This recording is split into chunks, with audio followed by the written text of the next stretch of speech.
हरे कृष्णा, राधे राधे दोस्तों। आज हम आपको सुनाएंगे पौष माह के कृष्ण पक्ष की सफला एकादशी का महात्म्य। तो चलिए शुरू करते हैं। श्री युधिष्ठिर बोले, हे नाथ, अब कृपा करके पौष मास के कृष्ण पक्ष की एकादशी का वर्णन विस्तार पूर्वक करें।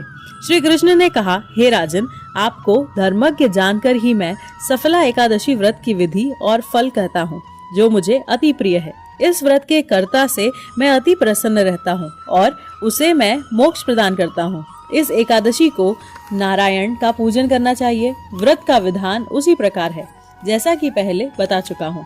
सफला एकादशी के दिन प्राणी नियम सहित ही श्री नारायण की पूजा करे और नारियल, नींबू, अनार, सुपारी आदि अर्पण करके धूप पुष्प अर्पित करे। रात्रि को दीप दान करके जागरण करे। इस व्रत के समान कोई अन्य व्रत नहीं। 5000 वर्ष तप करने के बाद का फल इस व्रत से मिलता है। एक समय चंपावती में महिष्मान नामक राजा था। उसके 4 बेटों में सबसे बड़ा बेटा पातकी था और वह सबसे ज्यादा महान था। वह वैश्याओं के यहाँ धन नष्ट करता था। उसके देवता, ब्राह्मण, वैष्णव आदि की निंदा करता था। जब उसके पिता को पुत्र के समाचार ज्ञात हुए, तब उन्होंने उसे राज्य से निकाल दिया। वह विचार करने लगा कि मैं क्या करूं। अंत में उसने रात में चोरी करने की ठानी। दिन में वह वन में रहने लगा और रात्रि को उसी नगर में चोरी करने लगा। पहरेदार पकड़ने पर भी राजा के भय से छोड़ देते थे। उस वन में पीपल के बाद एक पुराने वृक्ष के नीचे वह रहता था। पौष मास की कृष्ण पक्षीय दशमी को वस्त्रहीन होने के कारण शीत से वह रात्रि को सो न सका और सफला एकादशी की दोपहर को वह दुराचारी मूर्छित होकर बेहोश पड़ा रहा। जब उसके कुछ होश आया तो वह अपनी जगह से उठकर गिरता पड़ता भोजन की तलाश में चल पड़ा। उस दिन वह शिकार करने में भी असफल रहा, तो वह पेड़ के नीचे फलों को लेकर पीपल के नीचे आया। तब सूरज छिप चुका था।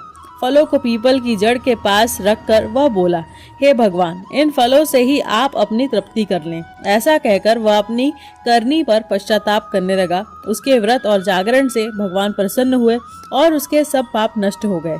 सुबह होते ही सजा हुआ एक सुंदर घोड़ा उसके पास आकर खड़ा हो गया। तभी आकाशवाणी हुई, हे राजकुमार, भगवान नारायण के प्रभाव से तेरे सब पाप समूल नष्ट हो गए हैं। अब अपने पिता के पास पहुंचकर राज्य प्राप्त कर ले।